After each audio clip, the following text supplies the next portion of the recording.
Assalamualaikum warahmatullahi wabarakatuh. Alhamdulillahilladzi khalaqal laila wan nahara bi quwwatihi wa mayyaza bainahuma bi qudratihi wa ja'ala li kulli wahidin minhuma haddan mahduda wa amadan mamduda. Asyhadu an la ilaha illallah wahdahu la syarika lah wa asyhadu anna Muhammadan abduhu wa rasuluh. Allahumma salli wa sallim ala sayyidina Muhammad wa ala alihi wa sahbihi ajma'in. Bapak-bapak, ibu-ibu, hadirin hadirat jamaah subuh yang dimuliakan Allah. Kenapa kita yang sudah mendapat petunjuk Al-Quran, sudah melaksanakan sunnah Rasul, sudah berpuasa, kita masih meminta kepada Allah, ihdinas siratal mustaqim, tunjuki kami jalan yang lurus. Karena dalam hidup ini petunjuk Allah itu tidak boleh terputus. Ibarat aliran listrik dengan lampu. Kalau aliran listrik itu bagus, lampu itu menyala. Kalau aliran listrik itu berhenti, lampu itu padam. Seperti itu juga kehidupan kita. Petunjuk Allah adalah sesuatu yang kita butuhkan selama-lamanya. Itulah sebabnya jamaah subuh yang dimuliakan Allah, tadi waktu kita sholat, Rasul berpesan, la sholata liman lam yaqra bi fatihatil kitab. Tidak sah sholat seseorang yang tidak membaca surah Al-Fatihah. Coba kita perhatikan, kenapa surah Al-Fatihah itu Allah mengulang kata sirat 2 kali. Ihdinas siratal mustaqim, siratal ladzina an'amta 'alaihim. Allah mengulang kata sirat itu 2 kali. Ini memberikan petunjuk kepada kita bahwa perjalanan yang kita tempuh itu juga ada 2. Perjalanan pertama, kita semua dari rahim ibu kita lahir ke dunia. Ini mudah karena memang diperuntukkan oleh Allah kepada kita. Semua yang lahir pasti ke bumi. Berbeda perjalanan sementara kita tempuh dan kembali kepada Allah. Ini yang sulit. Itulah sebabnya Allah mengulang kata sirat itu 2 kali.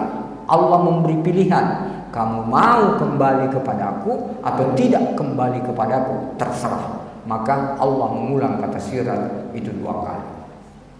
Jamaah subuh yang dimuliakan Allah, itulah sebabnya kita membutuhkan dan senantiasa mengharapkan petunjuk Allah. Ihdinas siratal mustaqim. Dalam hidup ini ada orang yang tidak bisa lagi mendapat petunjuk Allah.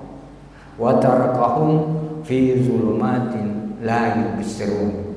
Allah meninggalkan mereka dalam kegelapan dan mereka tidak bisa melihat apa-apa. Allah mempertegas dalam Al-Quran, sawa'un alaihim a'ansartahum am lam tunzirhum la yu'minun.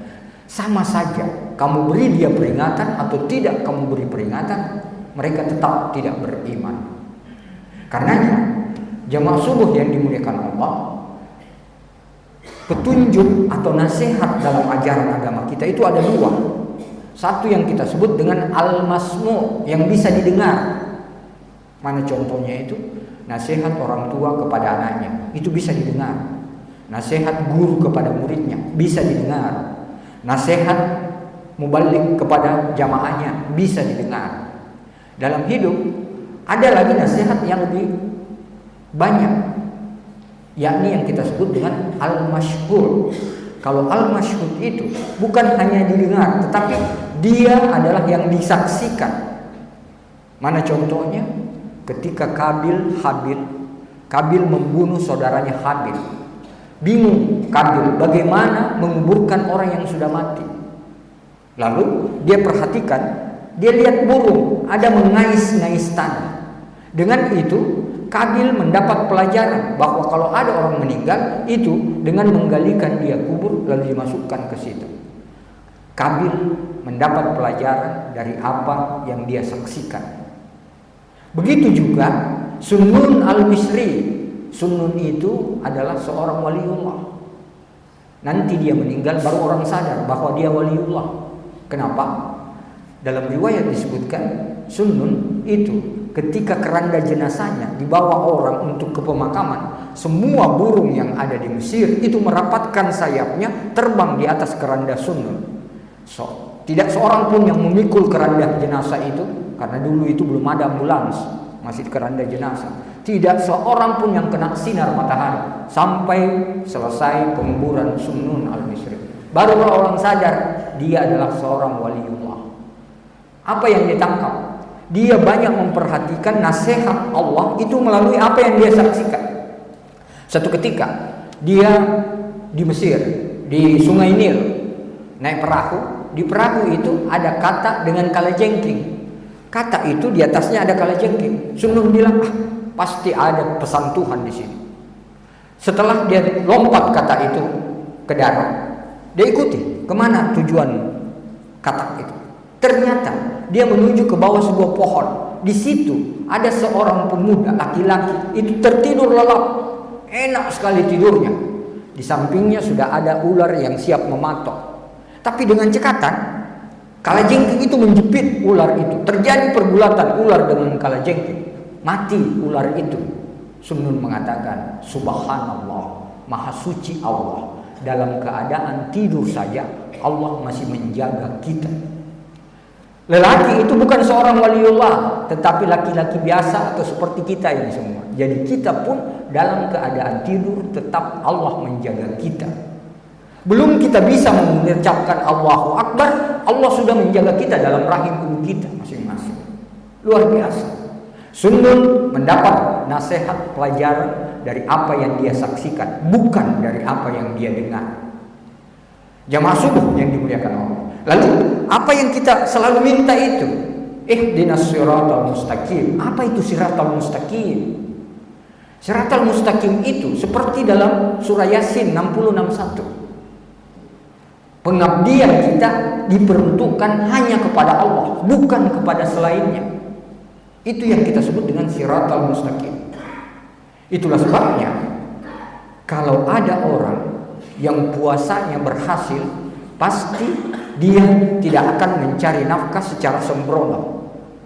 Kalau nafkah itu akan mengundang kemurkaan Allah. Puasa seseorang itu berhasil kalau dia tidak mengejar kekuasaan semata, karena kekuasaan misalnya tidak akan membawa keridaan Allah.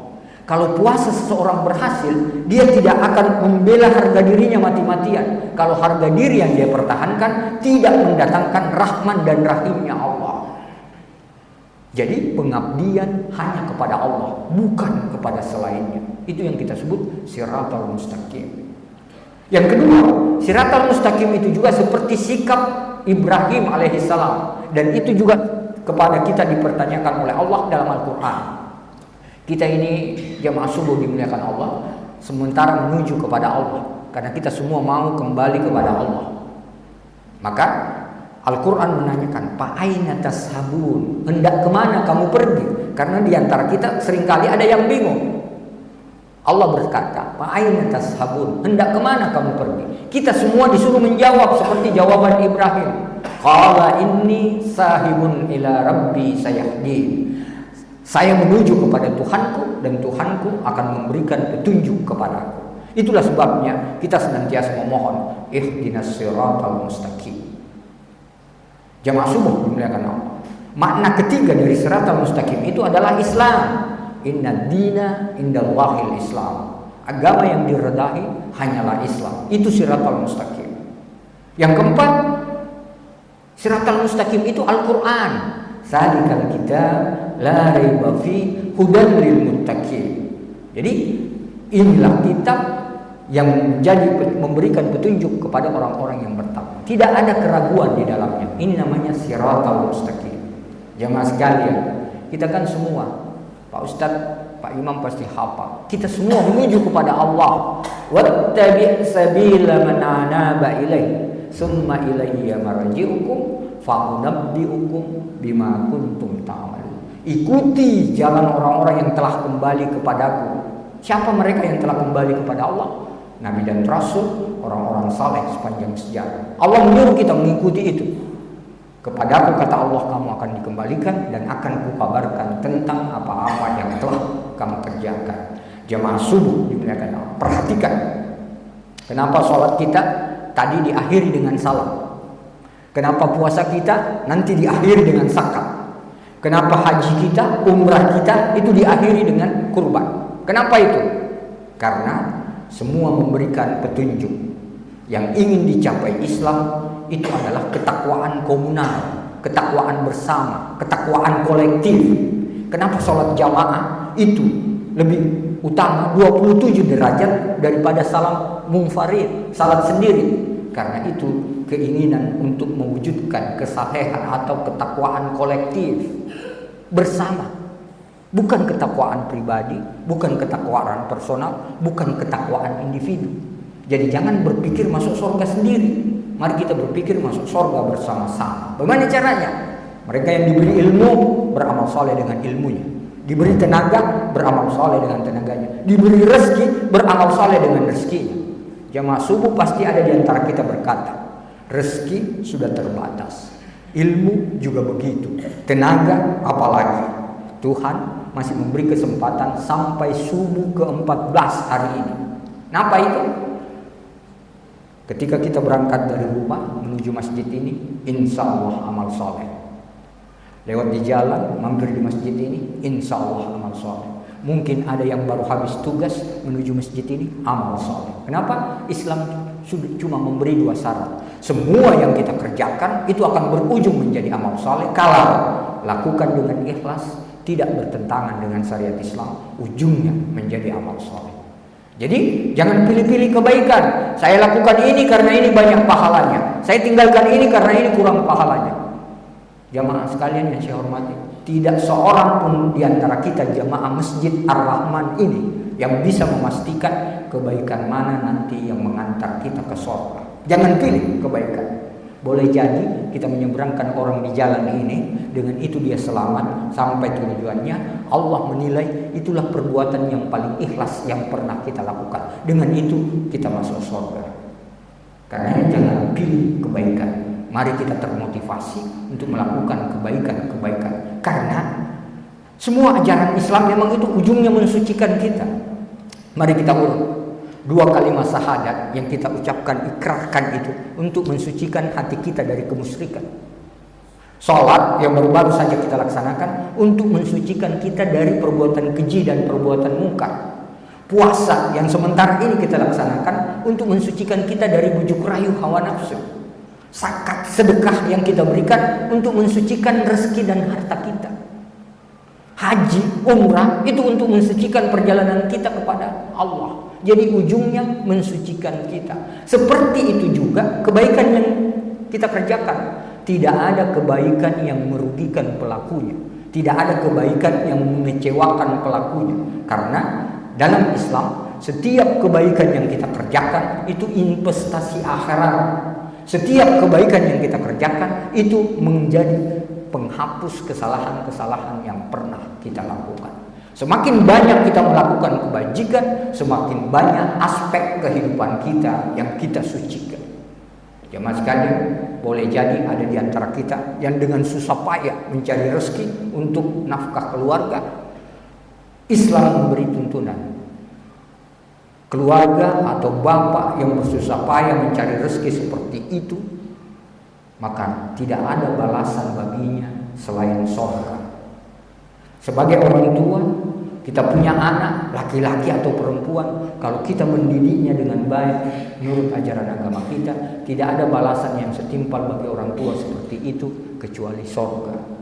Jadi semua yang kita laksanakan dalam ajaran agama kita, ujungnya adalah bagaimana kita mensucikan diri kita. Dan yang paling banyak adalah ajaran atau petunjuk Islam berkaitan dengan kemasyarakatan, kehidupan sosial kita. Mudah-mudahan insyaallah kita semua jamaah Masjid Ar-Rahman ini, selain kita sudah tertib melaksanakan ibadah ritual, makanya kita menjadi orang yang disebut saleh secara ritual, karena kita sudah tertib melaksanakan ibadah ritual. Kita masih mengejar satu. Apa itu? Kita mau soleh secara sosial. Karena umat Islam sekarang ini kalau diajak zikir bersama banyak, diajak umrah bareng-bareng banyak, tapi kalau diajak bersama-sama mengentaskan kemiskinan, diajak bersama-sama untuk membantu sesama, itu masih seringkali yang kurang. Makanya ini perlu menjadi motivasi. Islam membutuhkan dua kesalehan ritual dan kesalehan sosial. Hadanallahu wa iyyakum. Assalamualaikum warahmatullahi wabarakatuh. Ustaz, saya sakit Ustaz. Alhamdulillah Ustaz. Iya. Masih ada di jadwalku Ustaz. Malam ke-19 mungkin. Iya. Masalik. Ya. Masalik Pak. Ya. Masih di sini Ustaz. Masih di sini Ustaz. Mas Pak. Di mana sekarang? Di apa? Di Pasca. Mana? Di Pasca. Pasca UIN.